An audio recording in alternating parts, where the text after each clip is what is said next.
गदाधर भट्ट गोस्वामी की तिरुभाव तिथि उपलक्ष्य में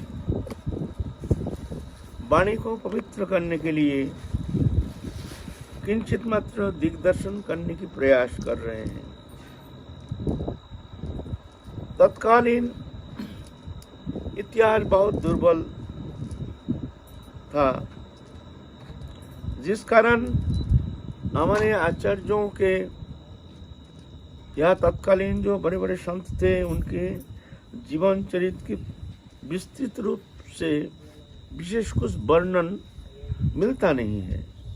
कहीं कहीं अल्प कथा में जो मिल जाता है, प्राप्त होता है, वही हमारे लिए एक आस्वादन की विषय है। गदाधर भट्ट गोस्वामी दक्षिण भारत के आंध्र प्रदेश में जन्म ग्रहण किए हैं। दक्षिणात्य ब्राह्मण हैं। बचपन से ही बड़े विद्वान हैं।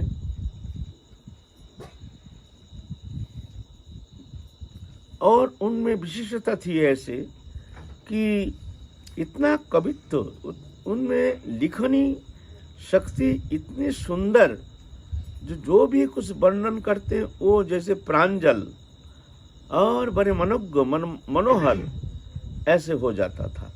वो उनके वाणी, उनकी लिखनी श्रवण मात्र से ही हृदय पुलकित हो जाते थे। ऐसे उनकी लिखनी में एक दिव्य शक्ति, कभी कभी कोई ऐसे हैं, सबके लिए ऐसे नहीं, कोई भगवत शक्ति प्राप्त ऐसे हैं जो किसी की कथा में शक्ति है।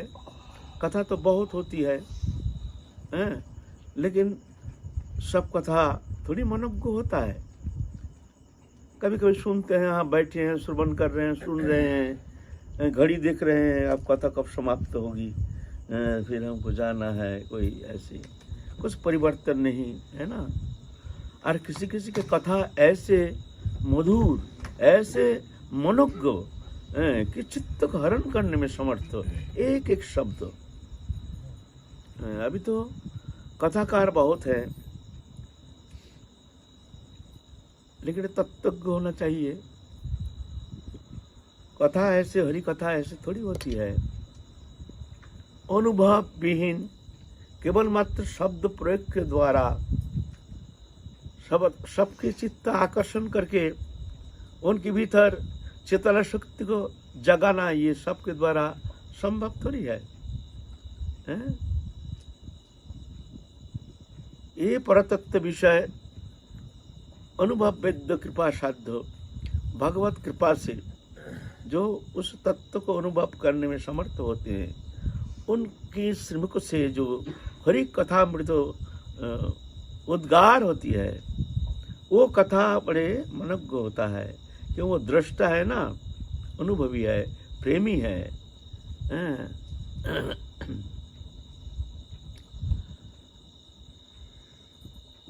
कथा तो बहुत होती है, हो रहा है और होगी, अनादिकाल से चल रहा है हरि कथा। वही कथा, वही भगवत कथा बहुत बार सुने हैं, सुन रहे हैं, सुनेंगे। वही भगवत कथा, लेकिन किसी का मुख से ऐसे श्रवण करते हैं जैसे कभी सुने नहीं, जैसे और सुनते रहें और सुनते रहें। कथा में न जाने ऐसे चमत्कृति, ऐसे आनंद की एक अभिव्यक्ति जो कि ये कभी कभी किसी किसी वक्ता में ऐसे देखने में आता है, सब में नहीं। और कोई कोई बड़े बड़े पंडित भी है, लेकिन कथा सुनो तो मान लो ऐसा मन होता है, भाई चलो जल्दी चलो, बहुत काम है, हो गया। है पंडित, बड़े बड़े पंडित हम देखे हैं ऐसे, बड़े बड़े पंडित, दिग्गज पंडित, लेकिन कथा कहते हैं, कथा में कोई दम नहीं। और वो कथा सुन करके मन भी लगता नहीं, मन होता है अभी चलो चलो चलो चलो चलो। कथा तो नहीं, कथा नहीं है वो तो सभी भगवत जो साधु संत हैं सब तो श्रवण किए हैं ना, वही कथा है। जैसे मान लीजिए रसोई करते हैं ना मैया लोग, वह और जो आश्रम में भी जो रसोई करते हैं, सामग्री क्या है बताइए? वही हल्दी, जीरा, धनिया, आदा, अदरक, गरम मसाला, और क्या भाई, और क्या दोगे तुम? हैं? वही सब्जी। लेकिन जब रसोई होता है तो जा करके किसी किसी का रसोई ऐसे लगता है जैसे जीवन में खाए नहीं, इतनी सुंदर। वही मसाला, वही तेल मिर्च मसाला सब कुछ दे करके, और वही तेल मिर्च मसाला दे करके कोई ने रसोई किया और खा करके मुंह खराब हो गया एकदम एकदम। अरे भाई, वो तो बात तो है कि वही हल्दी, मिर्च, धनिया, जीरा, आदा, गरम मसाला, भाई यही तो सभी, यही तो उपादान है ना रसोई का। लेकिन ऐसा क्यों नहीं? ऐसा किसी किसी में ऐसे चमत्कृति गुण है, हाथ में ही ऐसे गुण है जो रसोई करते हैं बड़े आश्चर्य होता है। ऐसे ही हरिकथा भी ऐसा ही है। कोई कोई वक्त के मुख से जो हरिकथा श्रवण करते हैं, जैसे भीतर में प्रवेश करके अंतर को हिला देते हैं, हिलाने में समर्थ है, ऐसे ऐसे हरिकथा होती है। पहले तो साजा बाजा नहीं थी। साजा बाजा अभी जैसे मनोरंजन के लिए साजा बाजा, गाना बजाना, क्या जाने क्या क्या क्या क्या, सिर्फ मनोरंजन करना है। डोंगरे जी महाराज हम वृंदावन में जब आए हैं, एक जगह कथा हो रही है, हम गए हैं, जा रहे हैं, देखते हैं सैकड़ों गाड़ी है, ठाड़ी है, बगल में ही कथा हो रही है, लेकिन कोई आवाज नहीं।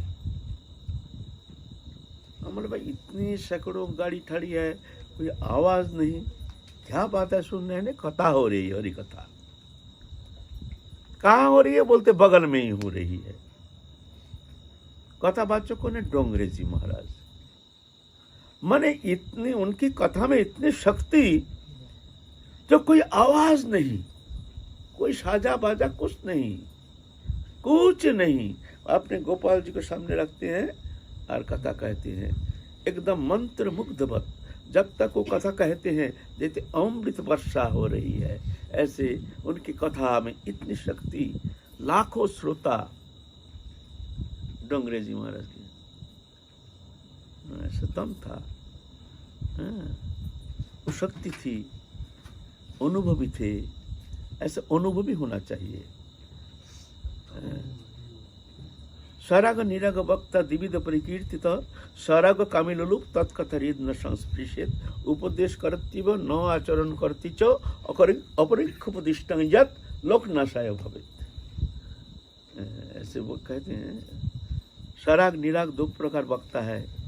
सराग कामी लोलुप, देखते हैं मनोरंजन हो रहा कि नहीं, हमारे कथा आदर से लेते हैं कि नहीं, और मनोरंजन भी करना है, हमारे कथा में दम नहीं है तो क्या किया जाए?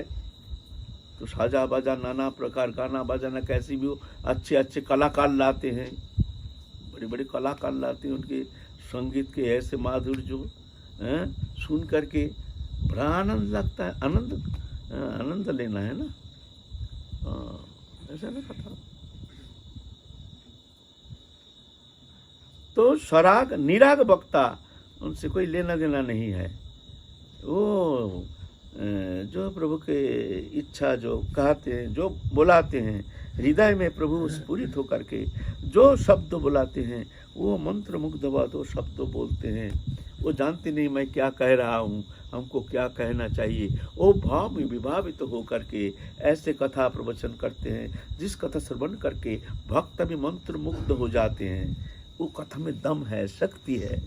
वो कथा सुनने से तब जाके कल्याण होता है। सबके मुख से हरी कथा सुनने से थोड़ी होता है, ऐसा नहीं। लेकिन अच्छे प्रवक्ता भी, अच्छे महात्मा भी संगीत रखते हैं। अरे ये बात हम थोड़ी कह रहे हैं, आजकल तो जरूरत है, आजकल तो ऐसे ही हो गया। श्रोता भी हम जैसे श्रोता, सराग श्रोता, उनको क्या भगवत से क्या मतलब है, थोड़ा आनंद लेना है, बैठे हैं, क्या क्या प्रसाद बांटेंगे, क्या क्या कथा के बाद क्या क्या उनकी ये मतलब है, उनको ऐसे बात नहीं है। अच्छे अच्छा अनुभवी वक्ता भी है, अभी रखते हैं, अभी समय हो गया ऐसा, अभी ऐसे ही चाहिए श्रोता के लिए।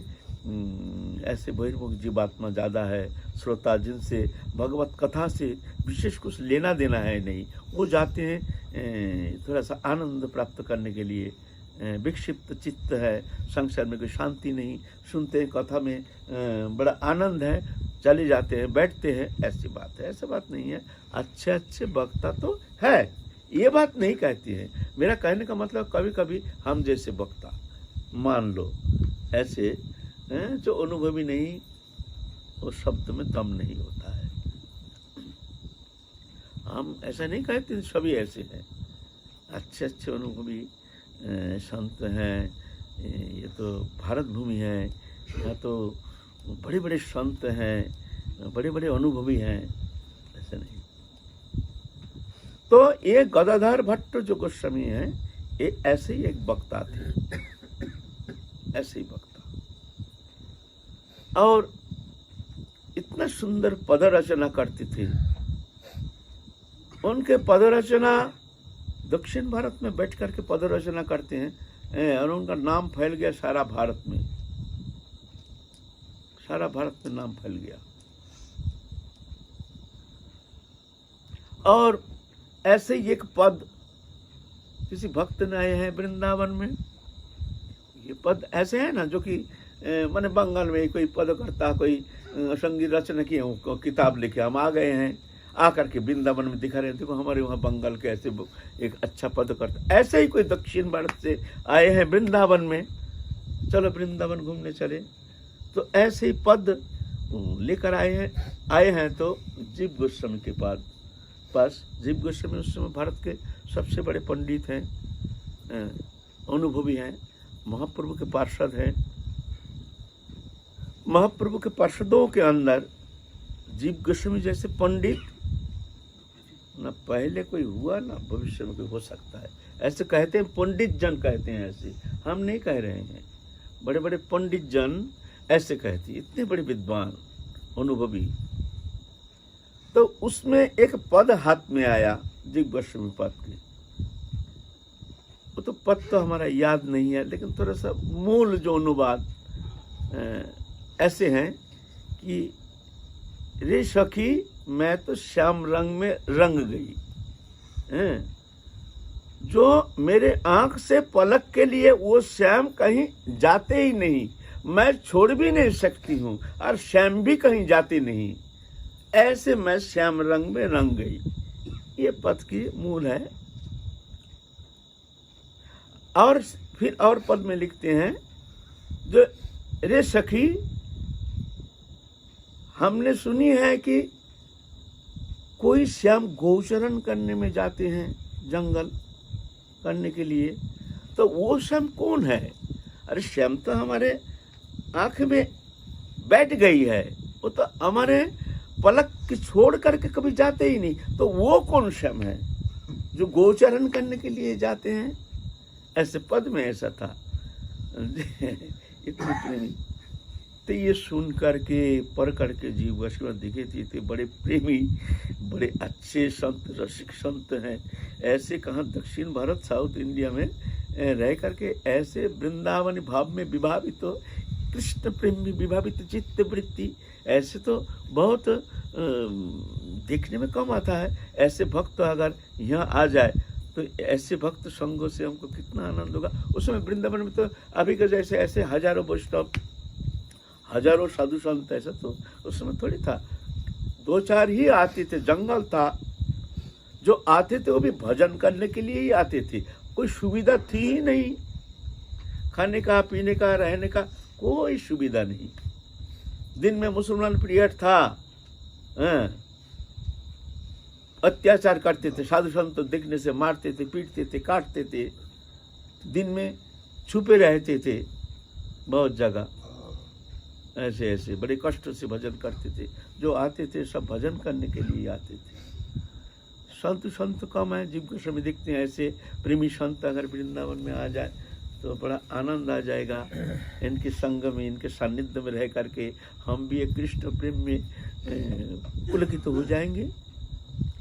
तो एक उनके अनुयायी भक्त को एक, ये तो उतना पद नहीं जानते हैं, तो हिंदी पद संस्कृत में एक श्लोक लिख के भेजे हैं। वो पद है ऐसा, श्लोक संस्कृत में, जे राधा रानी के चरण रस के आश्रय बिना, राधा रानी के चरण रस से समृद्ध वृंदावन की आश्रय बिना, वृंदावन की संत के संग बिना कैसे श्याम रंग में रंग गई, ये तो हमको समझ में नहीं आया।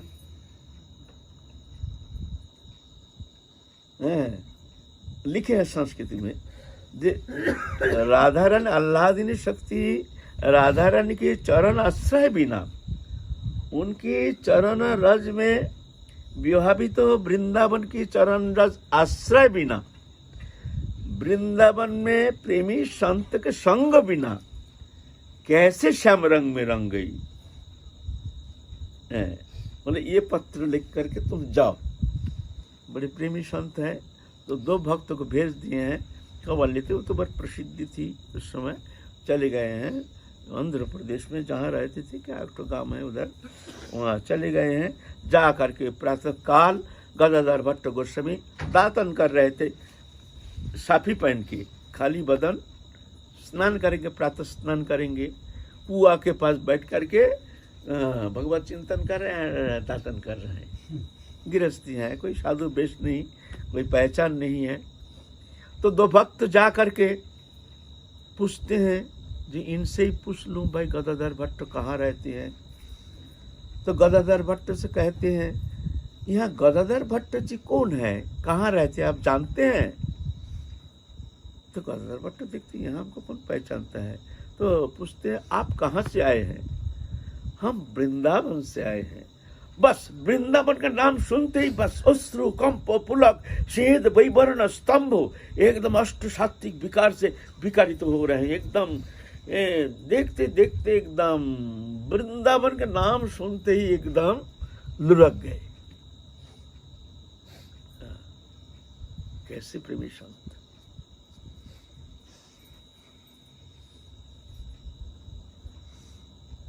भक्त लोग यहां से गए, जाकर के देखते हैं भाई वृंदावन में तो हम लोग हैं, लेकिन ऐसे प्रेमी भक्त बड़े दिव्य है। धन्य है, धन्य है, हम भी धन्य हैं। ऐसे भक्त का दर्शन करने का मौका मिल गया, उनके सानिध्य प्राप्त करने का मौका। वो भी प्रेमी भक्त हैं, वृंदावन से गए हैं। तो फिर जब होश आए तो कहते हैं, इस शरीर को ही कहते हैं गदाधर भट्ट, पत्र दिए हैं। पर करके ओहो क्या शब्द, राधा रानी के चरण आश्रय बिना और राधा रानी के चरण रज से प्रसिद्धि जो वृंदावन रज, वो रज के आश्रय बिना, उनके प्रेमी भक्त के संग बिना कैसे श्याम रंग में रंग गई। तो वास्तव में मैं तो वो दिव्य वृंदावन, दिव्य वृंदारण्य, आहा, जो तो हमारी कल्पना में है, कभी वहाँ जाने का हमको मौका मिला नहीं है। आहा, ऐसे प्रेमी भक्त के संग मिल जाए तो हम धन्य हो जाएंगे। क्यों वृथा, क्या यहाँ बेकार के हम जीवन को नष्ट कर रहे हैं। समय देना उचित नहीं है, समय और ज़्यादा नहीं है। चलो चलो चलो, अभी चलो, तुरंत उसी स्थिति में वो दातन करते करते वृंदावन की ओर चल दिए। दातन करते करते ऐसा होता है वैराग। वैराग माने क्या, अनासक्ति। वैराग माने ये थोड़ी है हिसाब करके विचार करके अच्छा घर छोड़ के जाएंगे तो वृंदावन में कहाँ रहेंगे। अच्छा वृंदावन में रहेंगे तो खाने का क्या भाई व्यवस्था है वहाँ, हम वैराग लेंगे, हम वैराग लेंगे, हम भजन करेंगे। वृंदावन में रहने का क्या व्यवस्था है, अच्छा खाने का क्या व्यवस्था है। वृंदावन का नाम सुनते चल तुरंत उसी स्थिति में वहीं पर वही अंगोछा पहन के दातुन करते करते दातुन हाथ में चल दिए। हाँ? सारी भावनाएं हाँ, सबको पराजित कर ऐसे प्रेमी संत, इसको कहते हैं वैराग। तो किसी पे रहना बन नहीं वैराग सकता। किया थोड़ी जाता है, वैराग हो जाता है। वेदाभास। वैराग किया नहीं जाता है, वैराग हो जाता है। वैराग कब होता है? न जब अनुराग होता है। जब कृष्ण चरण में अनुराग होता है तभी जाकर के ठीक ठीक वैराग होता है। जब अनुराग नहीं, वैराग थोड़ी होगा जोर करके। हैं? अनुराग होता है। हैं? एक पेड़ का फल, कच्चा फल तोड़ करके कार्बाइड देकर पकाने से रंग तो आ जाएगा पीला, टेस्ट थोड़ी होता है उसमें, टेस्ट थोड़ी होगा। टेस्ट होता नहीं है। जैसे चैत महीना में कभी कभी देखा जाता है, बाजार में आता है आम एकदम पीला रंग का। एक बार हमने ऐसा ठग गया, एक चैत्र बैसाख फागुन चैत्र में, हम बोले इतना पहले आम और इतने सुंदर रंग, पीला रंग। हमने बोले ले लिया, एक फल खरीद लिया, भाई मुंह में दिया, भाई इतना बेकार, फेंक दिया ऐसे। तो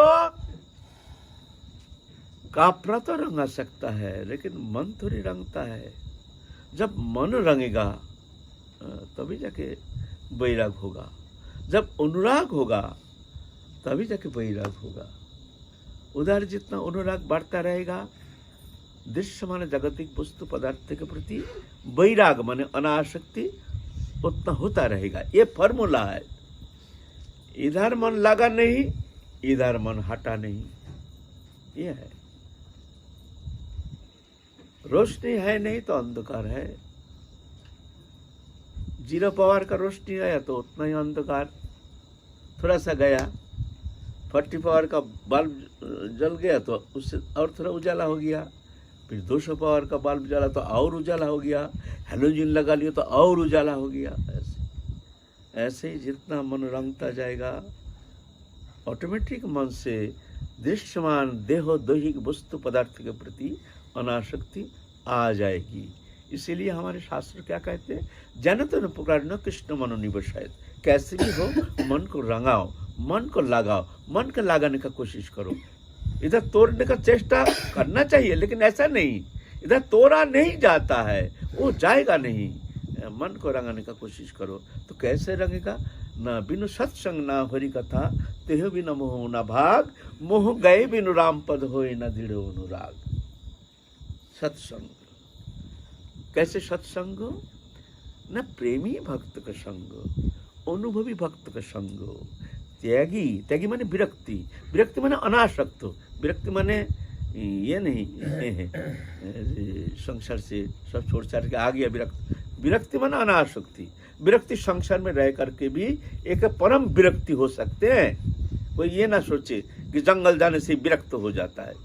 विरक्ति संसार में रह करके भी आप विरक्त हो सकते हैं। विरक्त माने दृश्यमान जागतिक देहो दैहिक स्त्री पुत्र कुटुंबो परिवार धन जन वित्त वैभव इस भोग्य पदार्थ के प्रति अनासक्ति, इसका नाम है विरक्ति। ऐसा है, ऐसे विरक्ति चल दिए हैं वृंदावन के लिए। फिर कैसे आए? कई दिन में आए, बहुत दिन में आए, आ करके ढूंढते ढूंढते आए हैं जीव गोस्वामी के पास। जीव गोस्वामी पास तो देख करके बड़े प्रसन्न हो गए, छाती में भर लिए हैं।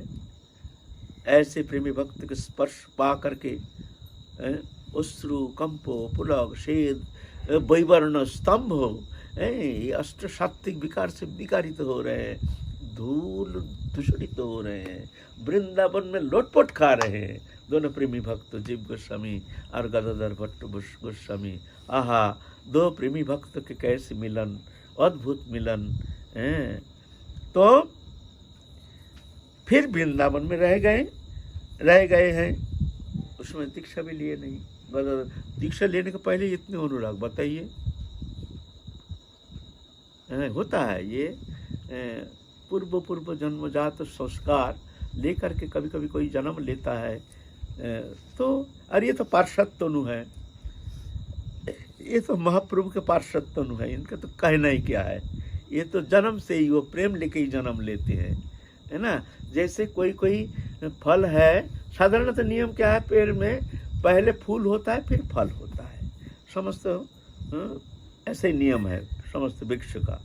लेकिन कुछ व्यतिक्रम है, जैसे पहले फल फिर फूल, फल लेके जन्म लेता है, जैसे लौकी, घिया, कोयला, तोरई, झींगा,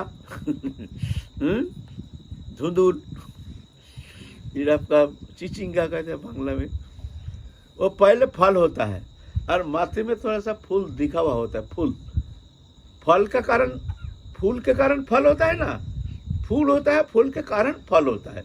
लेकिन ये व्यतिक्रम, फल का कारण फूल ये व्यतिक्रम। ऐसा ही जो पार्षद तनु है, जो जन्मजात संस्कार, पूर्व जन्म के ऐसे संस्कार लब्ध जो साधक हैं, वो ऐसे ही फल लेकर के ही जन्म लेते हैं। फूल एक माने साधना, एक दिखावा होता है, उनका प्रयोजन नहीं है साधना का, वो दिखावा होता है। जैसे गिया कोयला के माथे में एक फूल रहते हैं ना, वो दिखावा। ऐसे है पार्षद तनु, तो जन्म सिद्ध ऐसे ही है। रह गए हैं जीव गोस्वामी के सान्निध्य में, दीक्षा लेंगे, कहाँ से दीक्षा लेंगे? तो वहाँ गोविंद मंदिर में उस समय कथा प्रवचन करते थे महाप्रभु के पार्षद स्वरूप गोस्वामी के एक गोस्वामी रघुनाथ भट्ट गोस्वामी। ये तपन मिश्र के पुत्र, काशी में तपन मिश्र महाप्रभु के पार्षद, उनके पुत्र ये महाप्रभु के प्रेम सान्निध्य प्राप्त किए हैं। जगन्नाथपुरी में बहुत दिन रहे हैं। महाप्रभु बड़े प्रेम से आदर करके इनको अपने कंठ के माला भी पहनाए हैं, माला भी दिए हैं। आखिर में उनको उपदेश किया है, माता पिता का अंतर्ध्यान के बाद रघुनाथ तुम वृंदावन चले जाना, जीव गोस्वामी आदि हैं वहाँ तुम लोग सनातन रूप सनातन आदि के चरण सान्निध्य में रह करके तुम वृंदावन में रह करके दिव्य प्रेम रस लीला आस्वादन करना, जाओ वृंदावन में। तो महाप्रभु के आदेश लेकर ये रघुनाथ भट्ट गोस्वामी वृंदावन आए हैं। बड़े अमृतमय कथा प्रवचन महाप्रभु के पार्षद के अंदर ये रघुनाथ भट्ट गोस्वामी ऐसे एक वक्ता, माने उनके मुख से क्या जाने क्या अमृत, हरि कथा कहने के साथ साथ सब लोटपोट खा जाते हैं एकदम। जो कभी नेत्र से कभी अश्रुपात हुई नहीं, वो भी अश्रु प्रभाव से वक्षस्थल को अभिषिक्त करते हैं। ऐसे प्रेमी, ऐसे उनकी कथा में इतनी शक्ति, और ऐसे त्यागी वैरागी, ये तो है ही है महाप्रभु के पार्षद। तो देख करके बड़ा मन लगा। फिर जा करके जीव गोस्वामी पद से आग्रह किया, जब हम ये इनसे दीक्षा लेना चाहते हैं, तो रघुनाथ भट्ट गोस्वामी से मंत्र लिए हैं। मंत्र लेकर के भजन कर रहे हैं। इधर रघुनाथ भट्ट गोस्वामी अंतर्ध्यान हो गए। अब वहां प्रतिदिन हरि कथा होती है। ये कथा कौन प्रवचन कौन करेंगे? अब ये गदाधर भट्ट गोस्वामी, इनके भी कथा में इतने शक्ति, ऐसे दम, ऐसे एक शक्ति की एक स्रोत, जो शब्द में इतने दम, इतनी शक्ति, जो श्रवण करते हैं वो घर में जाना ही छोड़ देते हैं। 2 दिन सुनेंगे तो घर बार छोड़ करके वहीं आके पड़े रहते हैं, भजन करते हैं। ऐसे तो जीव गोस्वामी आदि भाई हमारे ये कथा प्रवचन तो रोज होना चाहिए। ये कथा प्रवचन करने के लिए चलो ये गदाधर भट्ट गोस्वामी को, इनको ही यहाँ स्थापना की जाए, ये कथा प्रवचन करेंगे। तो गदाधर भट्ट गोस्वामी तब से गोविंद मंदिर में जो बड़े प्रांगण है वहीं पर कथा प्रवचन करते हैं प्रतिदिन। तो वहां आते थे, बहुतों भक्त आते थे। तो वहां एक राजपूत ब्रज का ही एक राजपूत जाति, कल्याण सिंह नाम से एक व्यक्ति, क्षत्रिय, वो आए हैं सुनने के लिए, उनकी कथा सुनने उनके भीतर परिवर्तन आ गया। अब घर जाते हैं, स्त्री से कोई संभाषण नहीं, पुत्र परिवार से कोई संबंध नहीं, थोड़ा बात करते हैं, ये करते हैं, फिर चले जाते कथा सुनने, उदासीन हो गए हैं। ऐसे देख करके उनकी पत्नी जो है बहुत दुखी हो गई। जी कारण क्या है, हमारे पति ऐसे कैसे बदल गई है। खबर लिए हैं, जो वहाँ कथा में जाते हैं गोविंद मंदिर में, वहाँ गदाधर भट्ट गोस्वामी जो हैं उनके सानिध्य में रह करके उनके कथा श्रवण करके इनके अंदर ऐसे वैराग आ गया। तब पति को बहुत समझाया ये किए, लेकिन जिसके मन कृष्ण रंग में रंग गया, उसके मन विषय क्या थोड़ी उसका आकर्षण कर सकता है। जब तक मन रंगा नहीं तब तक ही वो आकर्षण कर सकता है।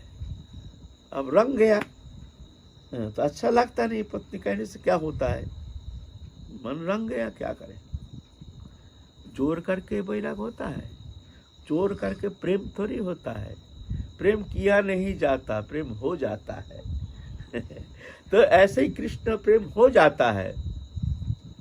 लेकिन अनुशीलन करते करते ऐसे महत पुरुष के सानिध्य में रह करके, महत सेवा में रह करके, महत श्रीमुख से हरि कथा अमृतमय कथा श्रवण करते करते फिर जाके उसको ये प्रेम प्राप्ति होने का संभावना रहती है। तब जाके ये हरि कथा श्रवण करके ही ऐसे प्रेम उत्पन्न होता है। तब क्या करे, उनकी पत्नी बहुत दुखी हो गई। दुखी होकर रास्ते में एक भिखारी, एक अल्प उम्र की एक महिला, बहुत दरिद्री, संतान संभवा,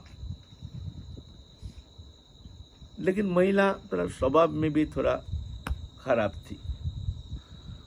वो महिला को बुला के लाया, बहुत समझाया, तू एक काम कर, तेरे को बहुत पैसा देंगे।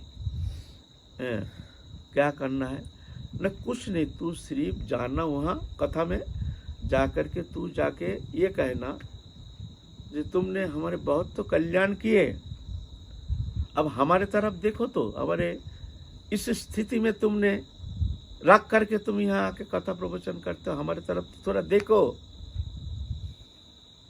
बस इतना कह करके तू चले आना। माने उनकी उद्देश्य है जो इनका भारी बदनाम हो जाएगा, फिर हमारे पति भी उनके पास नहीं जाएगा।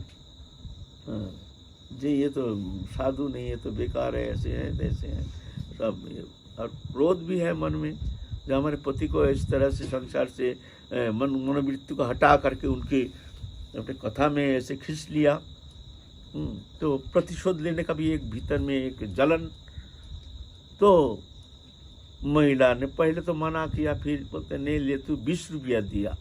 मैंने उस समय का 20 रुपया माने बहुत पैसा, बहुत रुपया, हजारों रुपया, 20 रुपया उसके लिए।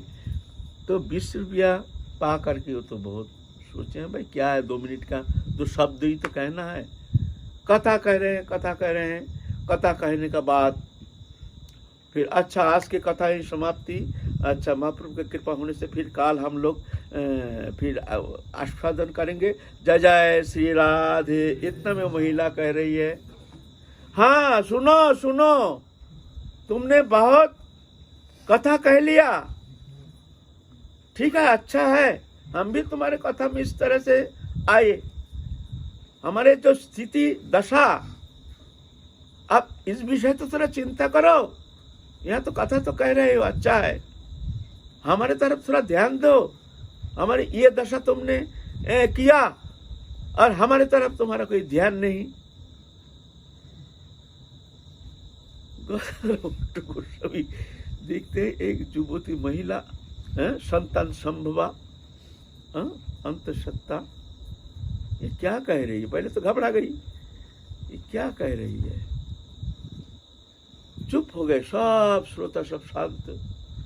और भूत एक खबर, अरे ये सब कोई जानते हैं वृंदावन में गदाधर भट्ट गोस्वामी, इनके ऐसे कलंकित जीवन, ये तो चिंता की अगम्य है, हो ही नहीं सकता। लेकिन ये महिला कह रही है, गदाधर भट्ट गोस्वामी कुछ समझ गए जो प्रभु की इच्छा, प्रभु की इच्छा। जो भक्तों जब भगवत चरण में समर्पित हो जाते हैं तो हर स्थिति में प्रभु की कृपा ही जानते हैं, घबराते नहीं है। दुखेषु अनुद्विग्न मना सुखेषु विगत स्प्रिया वितरग भय क्रोधा स्थित धीरे मुनिरोच्यते। सम दुख सुख समलस्त्र सकांचन प्रिया प्रियो धीर तुल्य निंदा संस्तुति मान अपमानय तुल्ला तुल्य मित्र रिपक्षय सर्वरम्भ परित्यागी गुणातीत सौच्यते। ये स्थिति में है, वो जानते हैं प्रभु के इसमें कुछ मंगल है, प्रभु की इच्छा बिना एक पत्ता भी हिलता नहीं है। ये थोड़ी ऐसा हो सकता है, प्रभु तुम्हारी इच्छा ही हमारी इच्छा। सुनो, तुम चिंता नहीं करना, सब व्यवस्था हो जाएगी। तुम चिंता नहीं करना, तुम जाओ, सब व्यवस्था हो जाएगी, घबराना नहीं, जाओ तुम जाओ। अब ये शब्द सुन करके समस्त श्रोता भी हैरान। वहां पर बैठे थे राधा वल्लभ नाम के एक भक्त, वो थोड़ा ढींगरा टाइप के थे। वो सोचे बात तो भाई साधारण नहीं थी, तो दाल में कुछ काला है, ऐसा हो ही नहीं सकता है। देखो, जो भजन करते हैं, जो अनुभवी हैं, जिसके कथा में अश्रुपात होती है, जो कृष्ण कथा में अश्रुधारा बहाती है, जो समर्पित चित्त हैं, जो वृंदावन रस को आश्रय किए हैं, क्या उनके भीतर ऐसे हीन प्रवृत्ति कभी हो सकती है? भोग और जोग दोनों एक साथ थोड़ी होता है, या तो भोग या तो जोग। दाल में काला है, वो कुछ नहीं, कहीं महिला जा रही है, पीछे पीछे पीछे पीछे गई है। एकांत में जब देखे कोई नहीं है, रुक जा, एक चाकू निकालेंगे से तेरे पेट फाड़ दूंगा, तेरी पेट फाड़ दूंगा, तेरे को जान से मार दूंगा। दुष्टा, बोल सही बता, तेरे को किसने भेजा? आ भी मार दूंगा तेरे को, कोई नहीं है, एकांत में मिल गया, बट ये देखो जान और सब बता दे, बता रही हो, बता रही हो, बता रही हो, बता जल्दी बता। तो उनके तो जो कल्याण सिंह की पत्नी, उनका नाम लिया, उसने हमको 20 रुपया दिया, दे करके हमको भेजा है। भेज करके तब जा करके हमने ये किया, माफ कर दो हमको, हम गरीब आदमी हैं, हम बच्चा कच्चा लेके बीते हैं, क्या करेंगे, 20 रुपया दिया है, 20 रुपये के लालच में हमने ऐसा किया है, आप नहीं करोगे ऐसा करके। तब आ करके सब श्रोता को समझाया, ये ऐसा नहीं है, महात्मा है, ऐसे नहीं है, ये पहुँची हुए संत है, ऐसा नहीं, जो इनकी कथा में इतनी शक्ति है, इतने दम है, वो क्या कभी इतने भ्रष्ट हो सकता है? कभी नहीं हो सकता है। तब सब समझ गए हैं, फिर जाके सब शांत हो गए हैं। कल्याण सिंह भी समझ गए हैं, जो हमारे पत्नी के करतूत ऐसे है, जब कोई बात नहीं, तो गया। तो ऐसे दयालु थे। एक दिन क्या हुआ, गदाधर भट्ट गोस्वामी के घर चोरी करने आए एक चोर, और गदाधर भट्ट गोस्वामी तो देख रहे हैं, रात में देख रहे हैं। देखो, जो कृष्ण भक्त है वो कहाँ सोते हैं, भक्त तो प्रेम में विभावित हो तो रात्रि में थोड़ी सोते हैं, उनका मन रहता है भगवत चरण में। निद्रा का प्रकोप तब तक, जब तक भगवत चरण में ऐसे मति नहीं, जब वो मति हो जाती है तो ऑटोमेटिकली स्वाभाविक भाव से उनके भीतर वो निद्रा दिखने में आता नहीं, खूब कम होता है, कम हो जाता है। ऐसे आनंद रस उनको मिलता है जो निद्रा रहती नहीं है। एक निद्रा होती नहीं, जिसका खूब टेंशन है उसको रात में निद्रा नहीं, और एक निद्रा नहीं जो बड़े आनंद प्राप्त करते हैं, जो कृष्ण रस में रंग गए वो आनंद प्राप्त करते हैं, वो भी सोते नहीं। हमारे गुरुदेव थे, कभी हमने एक सेकंड के लिए कभी सोने के लिए हमने निद्रित हमने देखा नहीं। हम बाबा के पास सोते थे, रात भर दिन रात बाबा के साथ रहते थे, बाबा के बगल में सोते थे हम, कभी हम देखा नहीं। मैंने हमारे मन में ऐसे संदेह होता कि बात जागे हैं ना सोए हैं, क्या वास्तविक सोते हैं ना जाग, थोड़ा देखो तो। कभी 1 बजे उठ करके बाबा के पास जा करके इतनी छोटी आवाज़ जो जागे रहने से ही वो सुन पाएगा, नहीं तो सुन नहीं पाएगा। जंगल में माने गिरिराज तराटी में बाबा और हम हैं, बाबा इतनी छोटी आवाज़ माने जो जागे हैं वही सुनेगा, थोड़ा सा भी निद्रा थोड़ा सुनेगा नहीं। बाबा तुरंत तो कोई तकलीफ नहीं तो ना ना ठीक है ठीक। फिर कभी 2 बजे बाबा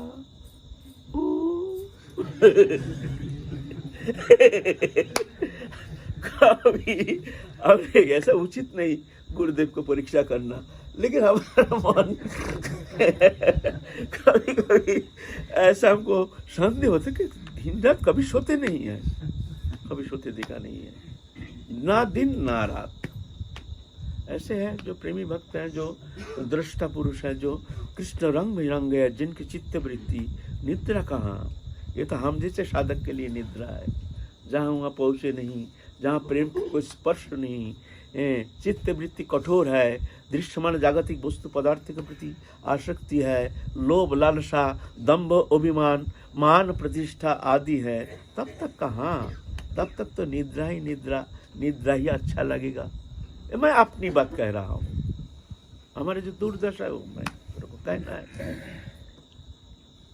तो वो तो जागे हैं और वो चोर क्या कर रहे हैं, अपने पुटली पटला गाठली बंद करके बाहर लेकर के अब चलेंगे। चोर कदर बट देख रहे हैं, अब वो चोर के गाठी ज्यादा बड़ा हो गया, वो उठा नहीं पा रहा है, ऐसा कर रहे हैं। बहुत समय से वो चेष्टा कर रहा, गाठी उठा ही नहीं पा रहा।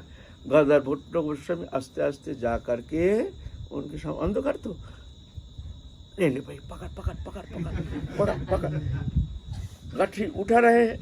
वो चोर एक तरफ पकड़े हैं, गदर भुट्टो एक तरफ पकड़े, ले पकड़ उठा उठा उठा माथे पे उठा जा। अरे ये कौन है भाई, हमारे गाठी को उठा रहे हैं, हमारे जैसे कोई चोर पोर होगा शायद। भाई तुम कौन हो? वो सोचा हमारे जैसे कोई चोर पोर होगा, इतना रात में आ गया, हमको हेल्प कर रहा है। चोर छोड़ के कौन हमको हेल्प करेगा? भाई तुम कौन हो? अरे मैं गदाधर भट्ट हूँ। गदाधर भट्ट सुन करके उसका पटक दिया। अरे भाई तू चिंता मत कर, तू ले जा, नहीं तो आप रोना पीटना शुरू कर दिया, पाम पकड़ करके हमसे गलती हो गया गलती हो। अरे भाई तू ले जा, हमारे लिए ऐसा बहुत आ जाएगा, हमारे बहुत भक्त है, हमारे कमी थोड़ी है, आ जाएगा तो क्या है। तेरा तो भाई यही धंधा है, हमारा तो बहुत धंधा है, हमारा तो धंधा बहुत है, बहुत भक्त है, बाबा कोई सेवा बाबा कोई सेवा, तेरा तो भाई एक ही धंधा है, ले जा ले जा। तो जा करके वो तो चोर तो लिया नहीं, फिर उनके चरण में पढ़ करके क्षमा दर्शन करके चोर भी आ गया उनके शरण में, जो बाबा हमको कृपा करो दया करो। ऐसे महात्मा ऐसे गदाधर भट्ट गोस्वामी उनकी अद्भुत उनके कथा अलेख्य है। उनके श्रीमुख से जो कथा श्रवण करते थे, ऐसे ऐसे जो दुष्ट प्रकृति के ऐसे भी मनुष्य हैं जो कथा श्रवण मात्र ही उनके हृदय एक आनंद के प्रवाह में ऐसे बह जाते थे, उनके भीतर सब अवगुण नष्ट होकर के गदाधर भट्ट जी के शरण में आ जाते थे। ऐसे महान पुरुष तो फिर उनके अंतर्ध्यान कब हुआ इस संबंध में स्पष्ट कुछ मिलता नहीं है। वृंदावन में इस तरह से उनकी समाधि है, अपने माइक शरीर को त्याग करके नित्य धाम प्रवेश किया है। आज की कथा ही विश्राम, फिर काल फिर आगे चलेंगे। जय जय श्री राधे श्याम।